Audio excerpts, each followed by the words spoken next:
Bom, então, boa tarde a todos. Nós vamos dar início ao seminário dessa semana. Antes de mais nada, eu queria agradecer demais o nosso convidado dessa semana, o Rafael, do IBGE. Ele é praticamente um parceiro nosso, né, Rafael? Estamos, IBGE e INPE, estamos sempre conversando, fazendo coisas junto. E hoje, né, o Rafael está aqui para nos falar, né, sobre essa coisa tão importante que o Censo Demográfico 2022, né? Então, o Rafael Lopes, né, ele tem graduação em Engenharia Cartográfica, né, pela UERJ, mestrado em Computação, em área de concentração em Geomática, e pela UERJ, e doutorado em Geografia e Planejamento, da Universidade Nova de Lisboa, né? Ele é tecnologista em informações geográficas e estatísticas do IBGE, tem muita experiência na área de geociências, cartografias, SIGs e infraestrutura de dados espaciais.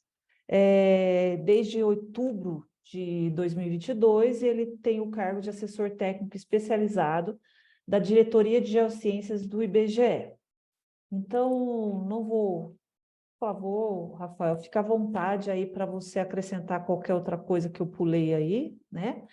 E os alunos já sabem, o pessoal da audiência aqui já sabe, né? Eles vão assistir a apresentação até o final, e ao final eles vão colocar algumas considerações, dúvidas e perguntas para você, tá? Então, antes de mais nada, muito obrigado mesmo, tá?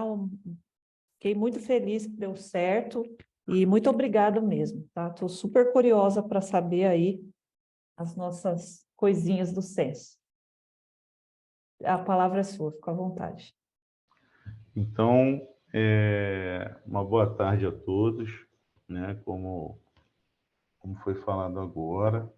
Meu nome é Rafael Lopes, trabalho na diretoria de Geociências e, primeiramente, queria agradecer esse convite. O convite foi feito lá para a diretoria de Geociências. O diretor Cláudio Stener iria apresentar, mas não teve como, com essa correria que a gente está hoje de divulgação, né, oficial do censo demográfico.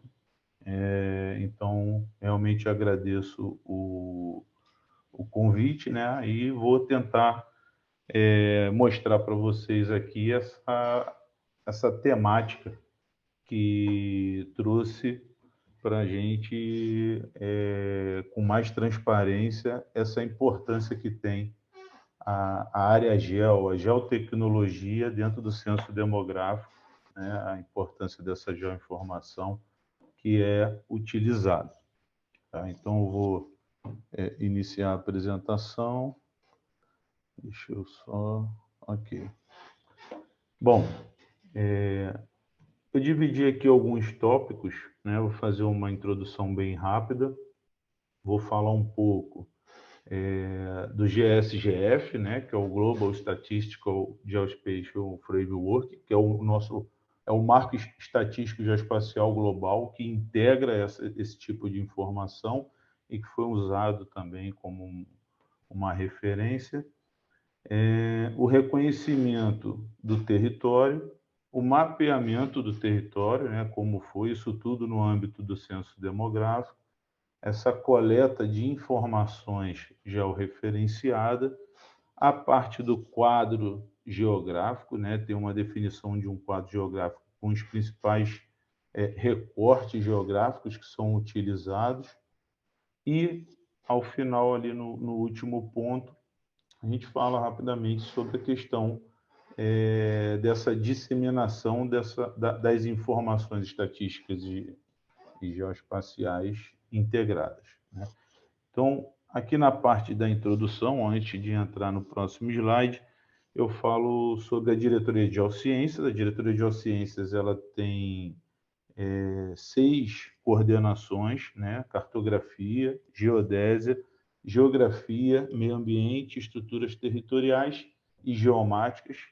E e a própria diretoria de geociências é uma das diretorias, né, envolvida nesse processo todo, nessa grande operação que é o censo demográfico, junto com outras diretorias, como a diretoria de pesquisa do IBGE, a diretoria de tecnologia de informação e, no caso, também temos o Centro de Divulgação e Disseminação de Informações e a diretoria executiva. E toda essa estrutura do IBGE trabalha focado e integrado na operação do censo.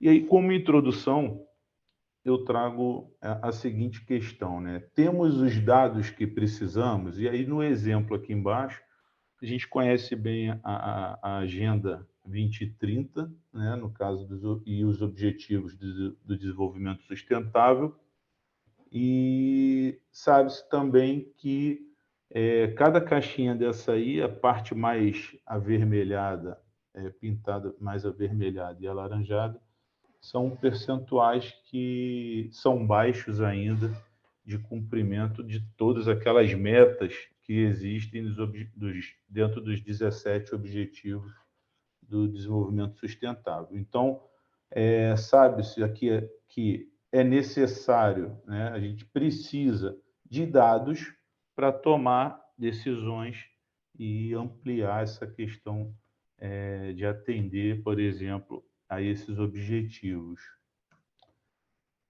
No âmbito do grupo de especialistas da ONU, existe uma definição, que são os temas, quais são os dados que precisamos, então foi definido quais são os sistemas de dados geoespaciais que são fundamentais e globais que precisam estar representados até para apoiar essa integração entre estatística, a informação estatística e geoespacial. Então, aqui a gente tem 14 temas que estão definidos. Essa definição desses temas foi no âmbito do grupo de especialistas da ONU, e a gente tem exemplos aqui como o próprio nome geográfico, geologia e solos, a parte de água, rede de transporte. Então, são temas que são usados como referência. E falando um pouco sobre o GSGF, que é justamente o marco, né, que integra essa questão da informação estatística e geoespacial, a gente precisa, né, dessa integração geoespacial e estatística para o nosso futuro. E na jornada até essa criação desse marco, o grupo de especialistas que foi formado é um grupo de especialistas até em integração de informação geoespacial, estatística e geoespacial. Ela foi formada lá em 2013, né? Em 2014 ocorreu um fórum global justamente para falar dessa integração. Em 2017 foi aprovado, né, os princípios desse framework, desse marco integrado. Ele foi adotado em 2019, né? Em 2021 houve uma pesquisa sobre a disponibilidade para a implementação desse framework, e hoje, no caso 2022, teve a aprovação desse framework, que eu detalho aqui nesse próximo slide. Né? Você tem 5 princípios fundamentais no framework e trata da questão de a entrada de dados, tanto geoespacial quanto estatístico, né? Fazendo essa integração, seguindo os princípios de acessibilidade e usabilidade, o princípio de interoperabilidade estatística e geoespacial, essa geografia comum em relação até a esses recortes, os dados de registro de unidades geocodificados em um ambiente de gerenciamento de dados e o uso de uma infraestrutura geoespacial fundamental. Então, isso são os 5 princípios, né, que usam elementos chaves. Para isso, a gente tem que ter padrões e boas práticas, as leis e as políticas nacionais definidas, a infraestrutura técnica e uma colaboração institucional, né, com a participação de diversas instituições. Para quê? Para a gente ter uma saída desses dados que entram de forma integrada, padronizada, harmonizada e garantindo essa interoperabilidade. Para isso, apoiando as análises, a própria divulgação, difusão e a tomada de decisão. Então, esse uma explicação geral desse marco estatístico geoespacial global que foi usado também como referência. E a ideia aqui, na verdade, é um marco para o mundo, né? E por que falar dele aqui nessa palestra? Por que nesse seminário? Porque ele, na verdade, ele permite, esse marco, ele permite uma série de integração de uma variedade de dados, tanto estatístico quanto geoespacial, e seguindo esses princípios que a gente falou, né, junto com esses elementos-chave, permite essa produção do dado estatístico, ele harmonizado e padronizado geoespacialmente. E foi o que foi seguido no Censo Demográfico 2022. Entrando aqui agora na parte do reconhecimento do território, falo aqui também sobre a nossa característica, né, do nosso país. Nós temos 26 estados, um Distrito Federal, temos 8,5 milhões de quilômetros quadrados, então é bem complexo, né? Cada parte com a sua característica específica. Somos 5.568 municípios, né? Mais os 2 distritos, que é o Distrito Federal e de Fernando de Noronha.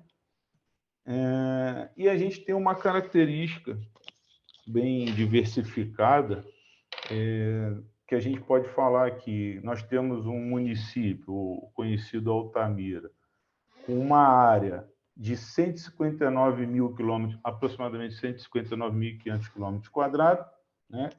Que, na verdade, se compara a países como Portugal, Holanda e Bélgica, né?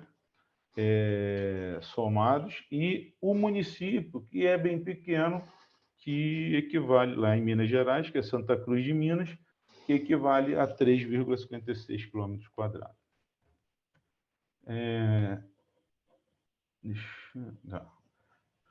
Temos um município mais populoso, nós temos um município de 12,4 milhões de habitantes, como a gente tem o outro lado também, que é o menos populoso. Nós temos municípios como Serra da Saudade, onde a população estimada está em 711 habitantes.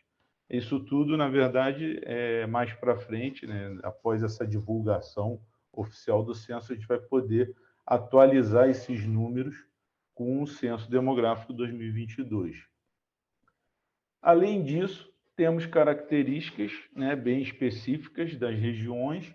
Na verdade, temos populações que vivem em áreas ribeirinhas, com acesso somente por barcos, né, que normalmente muito comum na região amazônica. Temos população vivendo em favelas, né, em áreas extremamente densas. Temos a população vivendo em cidades médias. Aqui o exemplo que foi colocado é a cidade de Londrina.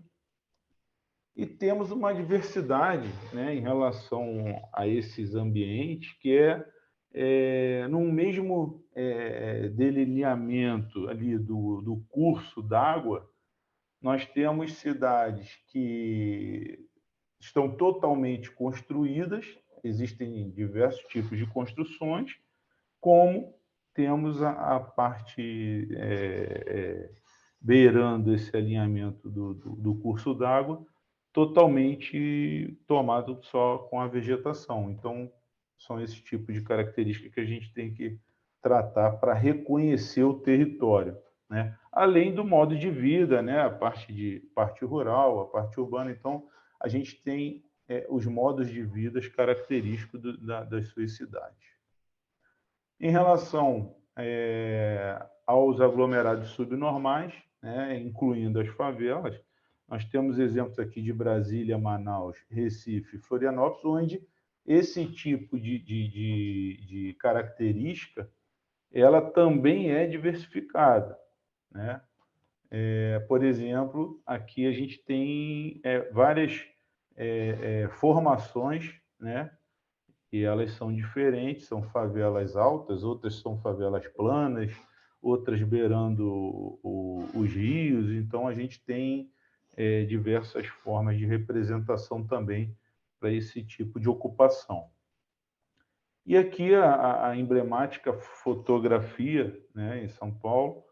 Na verdade, a gente tem a comunidade de Paraisópolis e, ao lado, um prédio de luxo, né, que é o Penthouse, que ela é no Morumbi. Então, você vê o que tem que ser representado, como que a gente vai fazer esse reconhecimento, né? E o censo demográfico ele é fundamental para esse tipo de ação. Mapeando o território. Nessa questão do mapeamento do território, né, tem um ponto importante que foi utilizado, que são os serviços de imagem de alta resolução. Então, tivemos várias... São serviços que são contratados para serem utilizados, né, nessa operação. A gente também teve serviços de imagem da Maxar, né, serviços de imagem de alta resolução que são indispensáveis para você produzir esse mapeamento integrado do território. Então, aqui foram disponibilizadas imagens de sensoriamento remoto para todas as áreas do IBGE. O IBGE tem uma estrutura que assim, já está... Ela é construída para esse tipo de operação, né? São superintendências em todos os estados brasileiros. Temos as mais de 500 agências espalhadas pelo país. Isso tudo, vamos dizer assim, no bom sentido, é uma operação de guerra para poder fazer esse mapeamento e esse reconhecimento do território para coletar todos esses tipos de informações. Então, aqui, manter atualizadas as informações, né, a ideia aqui é para manter... Nós temos que manter atualizadas as informações sobre a organização político-administrativa do país. Aí entra os 26 estados, o Distrito Federal, o Distrito Estadual de Fernando de Noronha. E, para isso, né, você tem as subdivisões. Então, você tem os distritos, e ele subdivide, tem os subdistritos, e para esse recorte operacional, são mais de 450 mil setores censitários, né, que são utilizados para essa operação do censo demográfico. É um grande desafio, né, incluindo para esse mapeamento, tem também a utilização dos territórios tradicionais e áreas protegidas, que também são tipos de recortes geográficos que são relevantes. Você tem a parte de áreas urbanas e rurais, né, e, como tem o setor censitário, os recortes que são operacionais. Então, esses são alguns tipos desses recortes, e daqui a pouco a gente vai entrar na parte do quadro geográfico, que mostram todos esses recortes que o IBGE utiliza como referência. Nessa questão ainda do mapeamento do território, é importante registrar as dinâmicas de concentração e dispersão dos domicílios no território brasileiro, como está mostrando aqui nas imagens. Então, tem todo esse mapeamento até para preparar para o censo demográfico, né, para a base territorial. As imagens de alta resolução, na verdade, existe o aperfeiçoamento nesse georreferenciamento das linhas de face de quadra e os limites dos setores censitários. Então, a imagem de alta resolução ela dá um apoio e um embasamento né, para esse recorte. A malha setorial, né, se você for... A nossa malha setorial, né, com mais de 450 mil setores censitários, ele, na verdade, tem mais de 2 milhões de quilômetros de limite, né? É praticamente aí 5 vezes a distância da Terra e à Lua. Então, é bem complexo, né? É um desafio sempre muito grande para essa atualização, né? A atualização da base territorial, né? Que é muito bem trabalhada na coordenação de estruturas territoriais. A própria quantidade de linhas de face de quadra e limite dos setores censitários, nós temos aqui 13 milhões, em torno de 13 milhões e 800 mil linhas de face de quadra mapeadas, né, com essas imagens de alta resolução. Então, a gente tem um mapeamento de todas as ruas e vias rurais do país. Então, isso também é atualizado, e a imagem de alta resolução ela foi e continua sendo fundamental para esse trabalho de mapeamento do território.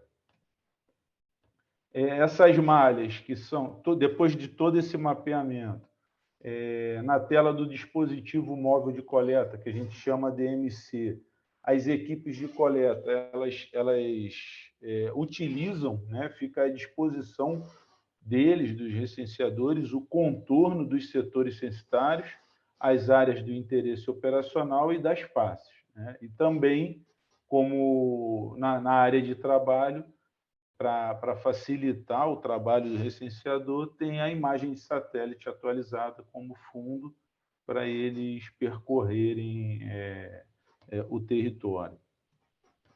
Aqui tem um exemplo interessante em relação ao aglomerado subnormal, e uma característica importante aqui, foi até utilizado como exemplo, são os dados do Censo Demográfico, só que de 2010, e nesse quadro aqui tem o bairro do Leme, que é um dos metros quadrados mais caros do Rio de Janeiro, onde a gente tem umas estatísticas que em torno de 42% da população que ali reside tem o nível superior completo. Só que dentro do Leme, né, existem dois aglomerados subnormais, são duas favelas, né, Chapéu, Mangueira e Babilônia, e isso entra na estatística, né? Então, a gente traz outro exemplo que dá para ver bem essa característica que, com esses dados, e com a imagem, e com esse mapeamento, a análise ela fica assim, você tem insumos para melhorar a sua análise.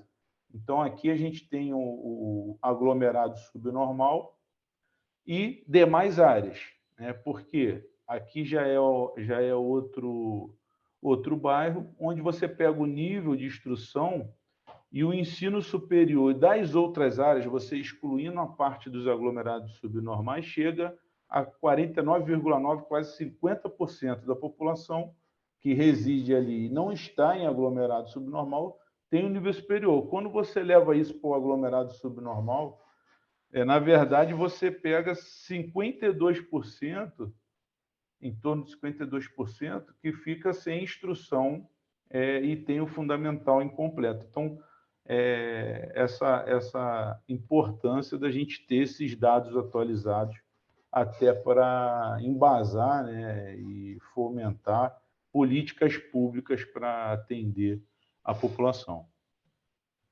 Aqui é a estimativa, né, de domicílio de uso ocasional, é um exemplo aqui de um mapa para mostrar os domicílios de uso ocasional com base em dados da ANEEL, né, da Agência Nacional de Energia Elétrica.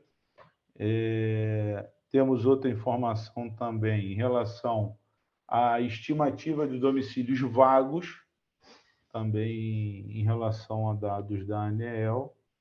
Então, são apenas alguns exemplos que a gente mostra aqui. E coletando, né, a gente entra no item, coletando as informações georreferenciadas, a gente tem o uso de registros administrativos, né, são grande base de dados, como o Big Data, e para dados para validação e controle dessa qualidade da coleta, né? Até a gente entrando aqui um pouco nessa parte dessas inovações, achei interessante até um termo que foi utilizado em uma das apresentações, onde se fala que esse censo de 2022 é o censo da transparência, porque a geotecnologia que foi utilizada e a geoinformação estava muito bem utilizada para o monitoramento de toda a coleta. Então, era quase em tempo real ali, de um dia para o outro você tinha as informações e sabia onde o recenseador estava indo. E aqui a gente tem também como inovação, né, algumas novidades desse censo, a captura das coordenadas para todos os endereços pesquisados e a captura dos trajetos. Então, vou mostrar daqui a pouco aqui as imagens para mostrar bem o que seria isso aqui, como foi utilizado, mas isso é uma das inovações importantes, né, que se tornam até, na verdade, referência em censos demográficos.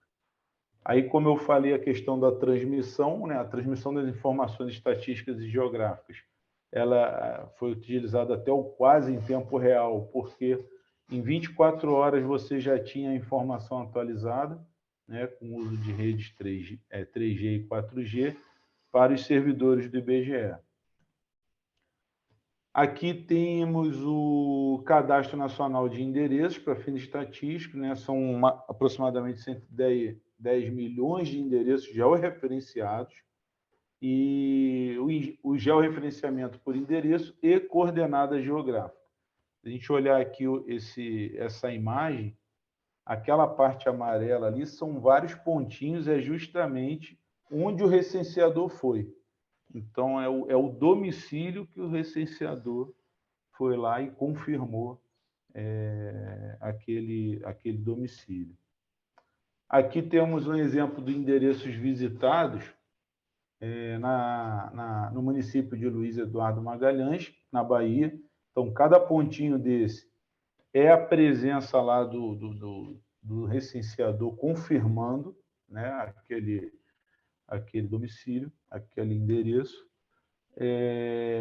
Aqui já é Juazeiro do Norte e Chapada do Araripe, e aí você vê a densidade de pontos, né, como o recenseador realmente foi lá e confirmou essa informação. Aqui você vê uma parte da hidrografia e você vê que ele vai tanto na parte difícil como a parte mais aglomerado aqui da cidade, da parte mais urbana. Ocupação, aí você pega toda essa ocupação ribeirinha, próxima da foz do Rio Tocantins, lá na Amazônia. Então, a importância, como a gente fala, a operação de guerra, né, no bom sentido pela complexidade da operação de um censo demográfico e como a geotecnologia e a geoinformação, hoje ela está, vamos dizer assim, totalmente integrada nessa operação. Manaus e o entorno, né, também está bem recheada de pontos ali pela confirmação do censo demográfico. Aqui você vê a parte da cidade de Uberlândia, em Minas Gerais. Aí eu vou mostrar daqui a pouco imagens dando zoom, né, do detalhe, mais detalhe em relação à imagem com os pontos dos endereços visitados. E aqui a gente tem a região metropolitana de Vitória e arredores. E aí a gente vai dando um zoom aqui, ó. Você vai pegando... E cada pontinho desse amarelo é o recenseador que foi lá A gente vai dando um zoom na imagem, ó, vai vendo com mais detalhe, na parte mais ali da hidrografia, né? Ali está Vitória, Vila Velha, e a presença do recenseador. E aí vamos com mais detalhe. Então, isso tudo ficou disponível para todo o IBGE, né? Isso foi o apoio fundamental para essa grande operação, para o monitoramento, né? Para saber aonde o recenseador foi, onde ele ainda não chegou, né? Que ele precisa ir. Então, esse monitoramento foi diário, né? Eu mesmo participei de uma parte pequena, né? Mas que você depois, no todo, você vê todo dia gerando um gráfico de acompanhamento do censo, e você vê mais de 1.000 gráficos sendo gerados para disponibilizar para eles acompanharem o andamento dos estados, todos os sistemas que são desenvolvidos lá com a Diretoria de Tecnologia de Informação, foi fundamental na operação.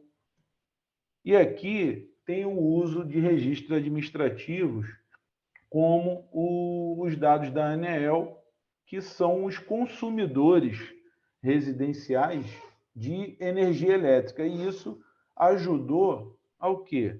A gente faz uma comparação, né? E aí você consegue apoiar lá na superintendência, o superintendente do IBGE no estado, ele pode verificar, ó, isso aqui, na verdade, provavelmente já está completo, porque são dados, não são dados de agora, do início do ano, final do ano passado, início do ano, mas você pega uma parte mais azul aqui, que são dados da ANEEL, e aí você consegue utilizar um registro administrativo para você ter um plano de ação onde o recenseador tem que, ó, essa área aqui tem que ser trabalhada porque está faltando ir lá confirmar os endereços, porque pelo registro administrativo existe domicílio lá e está ativo.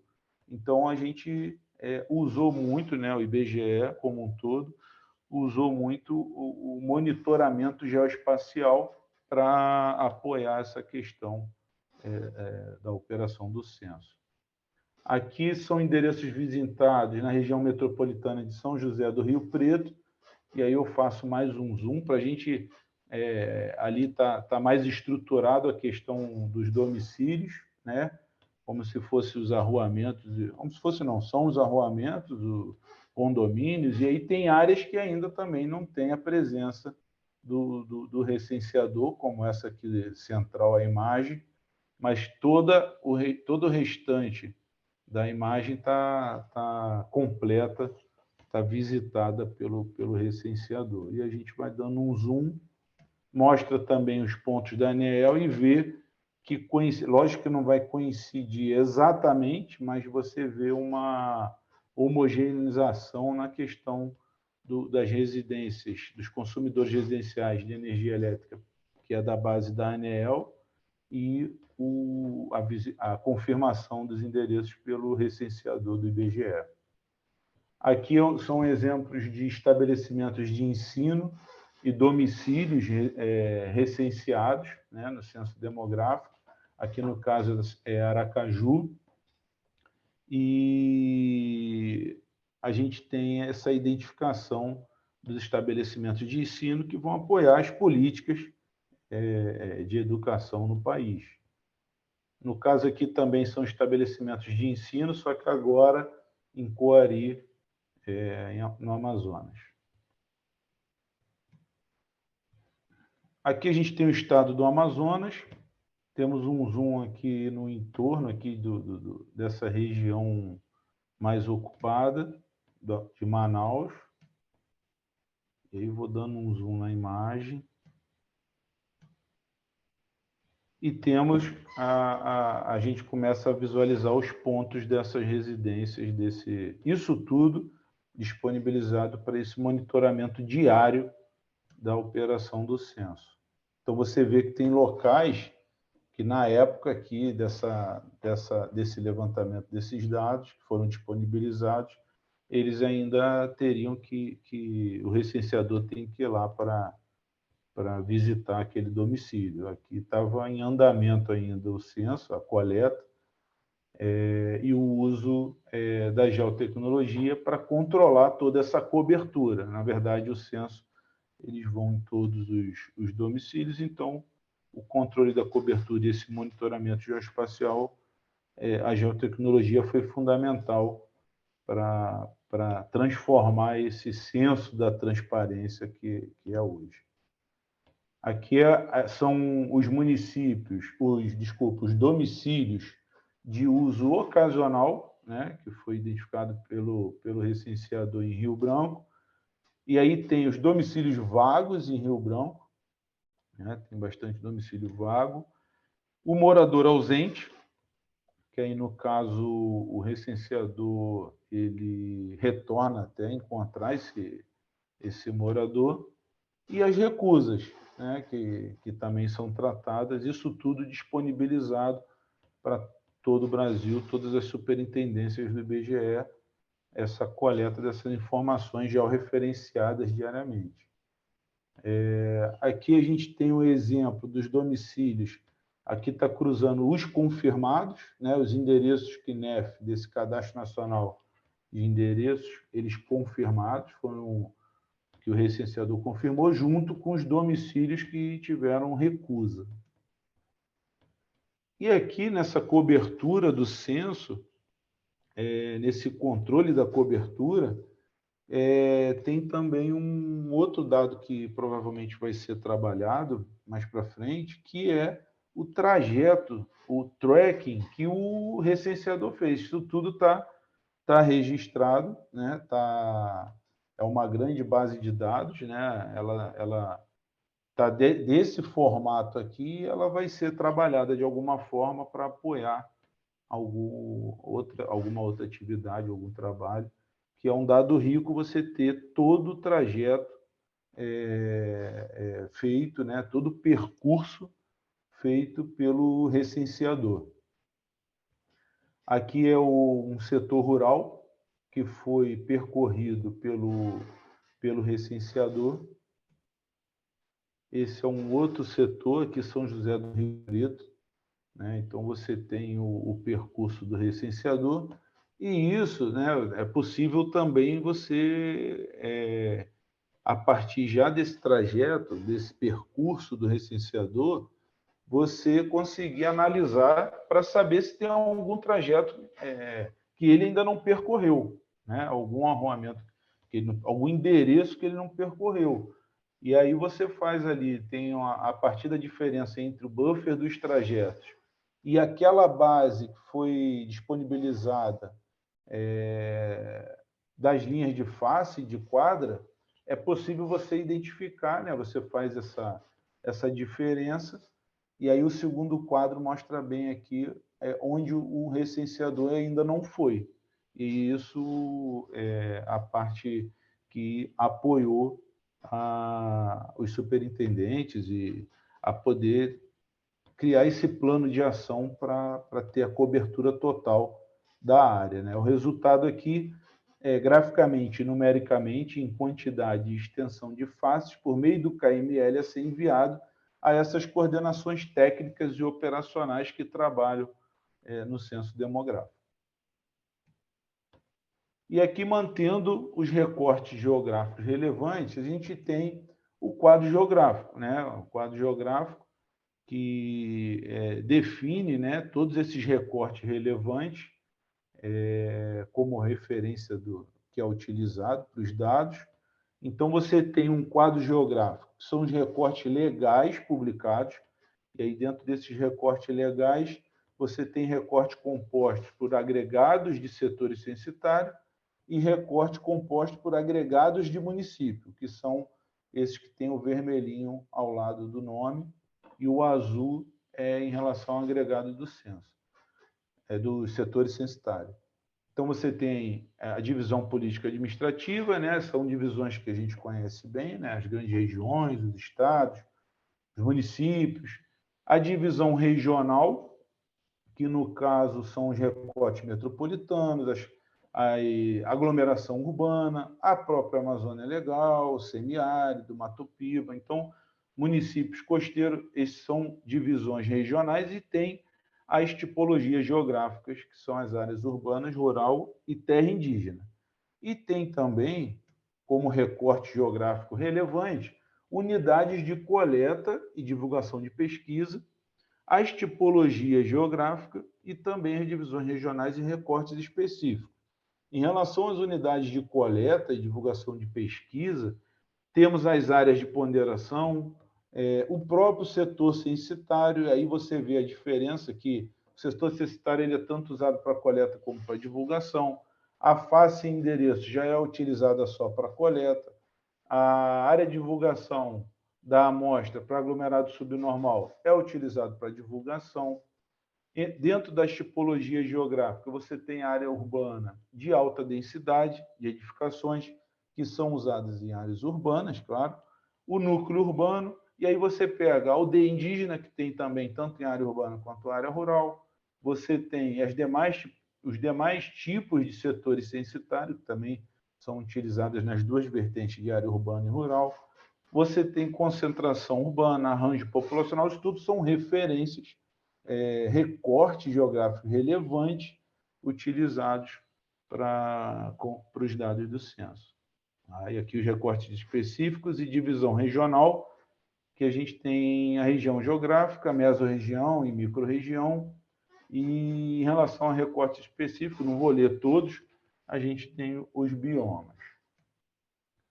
Aqui é a questão do detalhamento do documento, do quadro geográfico, né? Tem uma visão geral do documento, né? A parte de definição, os subdistritos aqui, a geocodificação, no caso é o famoso geocódigo, como ele é constituído, né? Como que você forma esse geocódigo. Então, isso tudo tem no documento que está disponível no site do IBGE na parte de download. No quadro geográfico, você tem uma definição dos recortes, como a gente falou, né? E aí tem aqui a participação das coordenações da DGC, né? Com input aqui não é mais unidade estadual, é superintendências, as outras diretorias, os acordos e procedimentos e cronogramas, e aí você alimenta os sistemas que utilizam esses recortes. No caso aqui tem o censo, a própria PGI, que é a Plataforma Geográfica Interativa, que é a plataforma que foi muito utilizada no censo. Tinha uma PGI, que a gente chama, específica do censo demográfico para esse monitoramento. Todos acompanhavam esse monitoramento através da PGI no Brasil todo. Tem o Plataforma Cidades, a Índice, todas essas plataformas, esses sistemas de divulgação, eles utilizam os recortes geográficos relevantes. E no último item, que é disseminando informações estatísticas e geoespaciais integradas, a gente tem exemplos de resultados, né? A gente tem a questão do Atlas do Espaço Rural Brasileiro, que se utiliza também desses dados, dessa informação estatística e geoespacial integrada. Temos aqui até essa plataforma, é a plataforma geográfica interativa, é a cara da plataforma aqui, a tela, divulgando o Atlas. Você entra, são várias formas de você acessar os dados, você pode acessar pela documentação e abre na plataforma geográfica interativa, e aí você acessa o geosserviço desse dado que está disponível. Aqui, no caso, são receitas totais por área total dos estabelecimentos agropecuários. No caso, são dados do Censo Agropecuário de 2017. Aqui é outra plataforma que dissemina. Você tem o Sidra, né, que é esse sistema de recuperação automática, sistema com todas as tabelas e os dados que estão do censo, das pesquisas, está tudo disponível no Sidra, e você consegue acessar todas essas informações. E algumas novas possibilidades, aqui também as telas que vão ser apresentadas agora são exemplos, né? Não é para ser usado agora como um dado já pronto, na verdade ainda está sendo feito, são testes que foram feitos, então é importante a gente destacar isso, que são novas possibilidades de divulgação. No caso aqui tem uma tabulação a partir da interseção espacial entre unidades coletadas e os polígonos de referência, e aí você tem um sistema EDATA, que é um editor e analisador de tabelas, onde se usa a variável espacial e a divulgação pela unidade territorial. E aí você consegue montar essa disseminação do dado da forma como você consegue construir na plataforma. Esse é um exemplo que eu falei é experimental, né? Não é para usar aqui, mas oficialmente, mas é um dado que é para usado com cautela, pois as informações novas ainda estão em fase de teste, ainda está sob avaliação, mas isso aqui já é um experimental, que é a presença de obstáculos nas calçadas, nos passeios, e aí você consegue ver aqui na parte vermelha, onde você tem esses obstáculos, e na parte azul que você não tem esse obstáculo. O outro exemplo são também da mesma forma, né? É apenas experimental aqui, para a gente mostrar um pouco desse resultado, mas melhores condições de infraestrutura. E você vê aqui pela mancha, você vê o mais azul como melhores condições de infraestrutura naquela cidade, e aqui no caso Poços de Caldas, e as piores condições. Isso é uma outra forma também, que é a população em área de risco, né? Na verdade, a estruturação dessas bases e informações associadas ao quê? A essa caracterização das populações mais vulneráveis, a desastres naturais no território brasileiro, estimando de forma quantitativa e espacial essa exposição do risco, né? E serve como subsídio, na verdade, as ações de monitoramento e elaboração de alertas, a gestão de riscos e respostas a desastres naturais, incluindo essa modelagem de previsão. E apoia a elaboração das políticas públicas para a redução desse risco. Aqui, então, a gente mostra, no final, já o quadro estatístico geoespacial, né? onde foi considerado em toda a operação do censo, no caso, a questão da acessibilidade, usabilidade, a interoperabilidade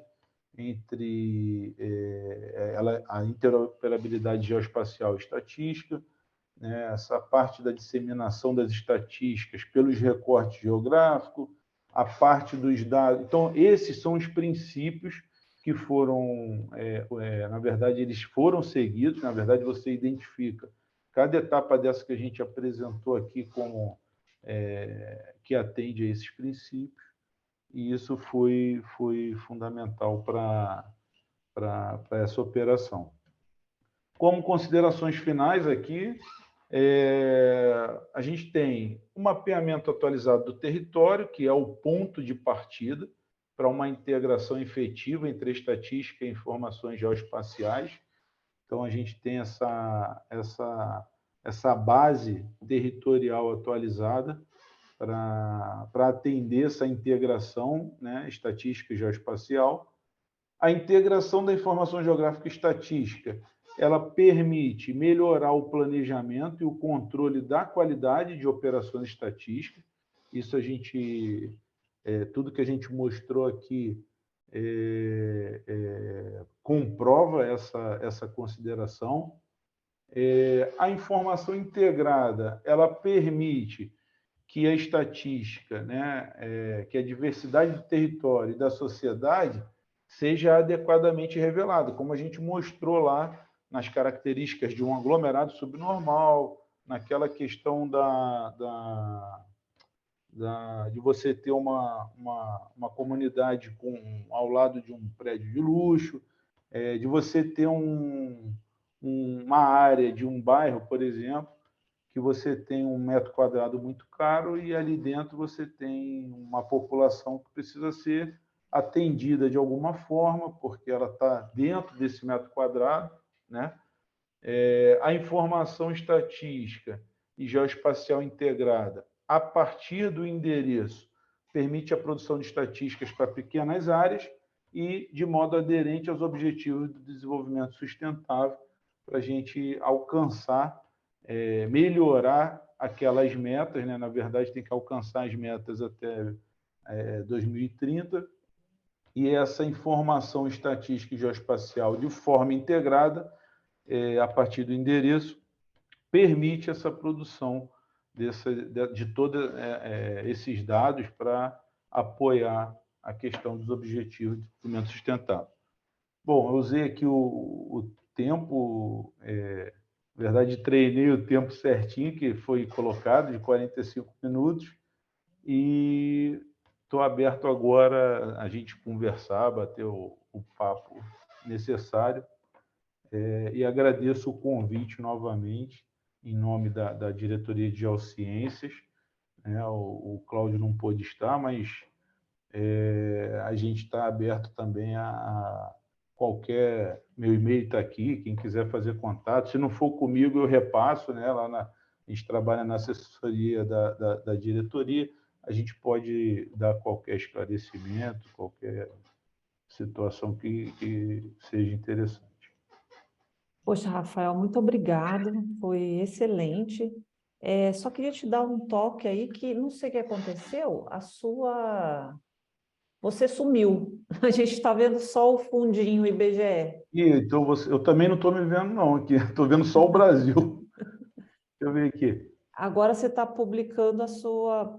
Se você quiser parar de compartilhar, que a gente está vendo a sua Peraí. tela. Como é que pode Ah, isso? é um problema, né? Mas assim, antes Se de alguém mais nada, souber, pode botar no chat. se alguém souber, dá um toque aí para nós. Para não tomar muito seu tempo, bom, antes de mais nada, muito obrigado, foi excelente. Ah, agora você está parecendo Mas eu meio apareci fuzzy. desfocado, É, né? foi Agora excelente. eu Agora, beleza. voltei. Foi ótimo. É Né? realmente, como você diz, né, Rafael, é uma operação de guerra mesmo, né? A gente não tem noção, né, do Exato. trabalho, de tudo que é feito. A gente tem agora os alunos, o pessoal da audiência aí, fiquem à vontade para falar ou escrever, né? A gente já tem uma pergunta aqui um comentário aqui do Daniel, né? Onde ele pergunta, depois de parabenizar pelo trabalho, quanto tempo é necessário, em média, para a coleta de todas as informações do censo? E se o IBGE avalia a possibilidade de permitir solicitar aos cidadãos a inserção das informações censitárias, eu creio, né, por meio de um portal ou app, em uma base já referenciada. Então, em relação a essa pergunta, né, a operação da coleta, se não me engano, ela estava programada de agosto a novembro, ou de agosto a outubro, 3 a 4 meses, e ela acabou se estendendo, por toda essa questão de, hoje, a gente usar dessa forma a informação geoespacial, a geotecnologia que foi utilizada, por isso chamado de censo da transparência, né, que eu gostei muito do termo, isso permitiu que foi uma decisão tomada do IBGE de vamos parar quando formos em todos os lugares. Então, isso foi muito importante, né? A parte interna, em relação ao IBGE, a capacidade técnica, assim, grandiosa que existe na casa para tomar essa decisão e chegar como a gente chegou hoje, que graças a essa operação de guerra e aos técnicos envolvidos, da gente ter a semana que vem a divulgação, as primeiras divulgações oficiais do censo. Então, é mais ou menos nessa linha. E A a questão outra, se da... É solicitar aos um tipo cidadãos de... informações do das informações cidadão se fazer o citar. push, né? Tá. Isso ainda assim, não tem essa questão ainda definida, né? De você... o que teve foram estratégias que foram tomadas ao longo do processo da coleta. Por exemplo, as pessoas que não foram recenseadas, existiu o tridígito, um telefone disponível para as pessoas entrarem em contato e você, o recenseador, após essa ligação, ele aparecia lá e ia lá fazer a devida entrevista, né, com aquela pessoa naquele domicílio, né, por algum motivo, pode ser que ainda não tinha passado, ou passou, ou ainda não tinha gente no domicílio, mas houve essa iniciativa que foi estratégica, né? Por isso a gente tinha a certeza de que ainda tinha que ir nos domicílios e por isso seguiu com a coleta até onde deveria seguir para atender ao censo demográfico. É que tem uma questão também de ser autodeclaratório, né? Tem toda uma questão por trás disso, né? Exato, Como é que exato. você vai confirmar, né? Como é que você vai Exatamente, garantir que não tem mau uso, não é? exatamente. Realmente. Depende muito de definições, de critérios para isso ser incorporado ou não. Bom, a Silvana também está aqui com a gente, né? E ela agradece, cumprimenta e ela pergunta quando os dados estarão disponíveis, principalmente os de cadastro de endereço, e se o IBGE tem usado as imagens cibers e em caso afirmativo, qual a finalidade? Esse 2 aí, eu até posso depois dar um pitaquinho também, porque eu Tá bom. andei conversando com o Teles bastante sobre isso. Na verdade, em relação ao primeiro, assim, vai começar agora as divulgações. Então, a partir da semana que vem, inicia as divulgações. Eu não sei exatamente hoje, assim, o calendário para essa divulgação que está sendo trabalhado, mas que em algum momento vai... Porque agora a gente está na fase de divulgação. Então, a partir do dia 28 começa as primeiras divulgações. E aí a gente tem que acompanhar lá para saber exatamente esse dado específico de cadastro de endereço. Sim, e das imagens cibers? E das imagens, assim, teve o uso da Maxar, teve outras imagens, mas do Cibers eu acho que não chegou a usar, eu não tenho certeza, mas acho que não chegou a usar. Se você É, quiser, como você conversou com o Teres, se então, foi para outra... sim, o que acontece é o seguinte, né? A gente, para o nível, né, de precisão, de alta resolução do que estava sendo necessário, né, quando começou o Ciência Planejado, você já tinha o Maxar, já tinha o Rolando, não foi usado. O que a gente tem conversado e temos colaborado e está quase, tá bem, até nos motivou para fazer um novo produto com as imagens cibers, né? É a utilização da Cibers WPM, que é a nossa câmera de alta resolução, nesse contexto da divulgação dos resultados, né? Então, quando você fosse divulgar os resultados, criar exemplos, mostrar aquelas áreas que tem muitas altas resolução, a gente usar a Cibers, as Cibers como plano de fundo de imagem, principalmente a de alta resolução. Então, até por conta dessa conversa, né, nós começamos a criar sistematicamente um novo produto com as nossas imagens, que é um produto de uma imagem fusionada na câmera de alta resolução WPM, que tem as 3 bandas de 8 metros e uma PAN de 2 metros. Então, com a fusão, a gente consegue ter uma imagem colorida de 2 metros. E nós começamos, então é um novo produto, nós começamos a fazer isso sistematicamente. É que é mais uma tarefa para a gente, né? E sem, então a gente, eu tô desde o ano passado, tá quase, mas realmente assim parece brincadeira, mas essa semana a gente está numa fase pré-operacional de ter. E assim que a gente tiver um pouco mais avançado com isso, acessada por serviços também, por API, aí eu vou sentar de novo com o pessoal lá do mapeamento. O Teles é a minha ponte, mas tem uma outra pessoa, um outro grupo, né? E eles vão começar a testar a API e tentar usar. Quem sabe no próximo censo, né? Aí a gente já tenha coisas mais, esse apoio mais Concreto. concreto, né? Na fase D. Isso. Pessoal, alguém mais tem alguma pergunta por aí? Pessoal, os alunos? Eu até coloquei no chat aí uma coisa que eu vi ontem, né? Que tem um prêmio fotográfico, né? Que os Tem das licenciadores tiraram. fotografias do censo, da parte urbana, tem de vários. Então, são 3 categorias. Aí Acho que é é só entrar paisagens lá urbanas, paisagens rurais e alguma coisa assim. Isso, Aí você pode votar, a gente pode votar, né? Foram os licenciadores isso. que tiraram. É, a Professora, mim, posso sim, fazer uma pergunta? pode, Rogério. Acho que é mais fácil pela.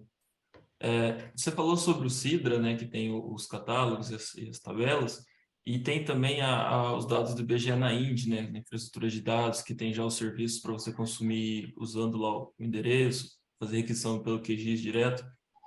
Esses dois catálogos, eles são concomitantes, assim, o que eu encontro na Sidra, como aqueles novos que você citou, novos produtos, novas ideias, mesclando tabelas, elas vão direto para esses catálogos com APIs e requisição direta? Não, não tem essa integração ainda, né? Na verdade, tudo que é publicado no IBGE, na verdade, a gente, assim, as tabelas das pesquisas estão tudo lá no CIDA, mas na Indy a gente tem a divulgação da parte geoespacial e essa parte geoespacial tem lá os seus metadados, o seu geosserviço, Uhum. e é colocado na Indy, mas não é uma coisa integrada ainda. Obrigado. Eu ia perguntar, assim, achei super legal toda essa parte da inovação aí, mas eu fiquei com uma pulguinha assim, quanto desses processos vocês conseguiram automatizar? Ou, por exemplo, no monitoramento, né? Você mostrou aquela parte, né, de bater as coordenadas visitadas com os dados da ANEEL, e vocês fizeram tudo isso manualmente ou vocês extrapolaram para fazer algum tipo de coisa automática, ou mesmo a atualização dos limites das quadras, o aperfeiçoamento dos limites, se vocês fizeram interpretação, ou usar alguma ferramenta mais automática para extrair algum tipo de vetor das imagens? Na verdade, assim, quando existiu as reuniões, né, ocorreram as reuniões do censo ao longo desse tempo, e as demandas das superintendências, elas, na verdade, chegavam, e a diretoria de tecnologia de informação tem uma área que tem um elo direto, uma ligação direta com a coordenação de geomática dentro da diretoria de geociências, e nessa parte de de tecnologia de informação, o pessoal tivesse que criar um geosserviço de uma camada para dar um apoio à superintendência, tinha aquele tempo e isso era feito por eles, né? Por essa equipe, né? Integrado, né? O pessoal da DGC, Diretoria de Geociências, com a DTI, que é a Diretoria de Tecnologia de Informação. No caso de análises que iam feito, por exemplo, a parte de entorno, tem a coordenação de geografia. A coordenação de geografia analisava, tinha um trabalho específico, o envolvimento direto da pessoal da coordenação de geografia. E isso era feito ao longo do processo. Assim, foram camadas, por exemplo, a PGI do Censo, que é essa plataforma geográfica interativa, que divulgava essa questão de indicadores para facilitar o trabalho do coordenador lá na superintendência. E aí, na verdade, isso era definido em conjunto e essa necessidade era implementada para ser incorporada lá na plataforma geográfica interativa. Não era totalmente automatizado, mas boa parte sim. Porque, assim, tinha que atender naquele momento. Então, era uma coisa dinâmica, né? Mas é isso mesmo. Vocês têm a estratégia correta de ter uma equipe interna, né, que domina essas coisas, né? O TI Exato. com o GEL, com a parte que entende do negócio, que entende da geografia, da estatística, né? Isso é fundamental, né? Então, acho que assim, para o nosso curso aqui, que é um curso de computação aplicada, né? Acho que é bom para os alunos verem, né, que onde é que está o aplicada, né? Que o aplicada está em Exato. muitas coisas, e no Exato. multidisciplinar, e todo mundo aportando algum tipo de conhecimento, né? Exato. Bom, pessoal aí da audiência, última chance de fazer pergunta aqui para o Rafael, acho que estamos aguardando ansiosos o começo da divulgação do ano passado. A gente usa muito os dados do IBGE, toda a base do setor censitário, biomas, etc. E cada vez mais vamos usar mais imagens, né? Vamos trabalhar mais juntos na análise de imagens. Tem um acordo de cooperação assinado. Então, foi ótimo, viu, Rafael? Muito obrigado mesmo, tá bom? Eu que agradeço aqui, agradeço a todos pela participação. E meu e-mail está ali, precisarem de alguma coisa, é só entrar em contato. A gente entra E a assim. gente tem a ligação direta. É. Tchau, gente. Então, abraço. Muito obrigado. Obrigado, Rafael. Muito frio aí no Tchau, Rio? tchau a todos. Uma boa tarde a todos. Boa tarde.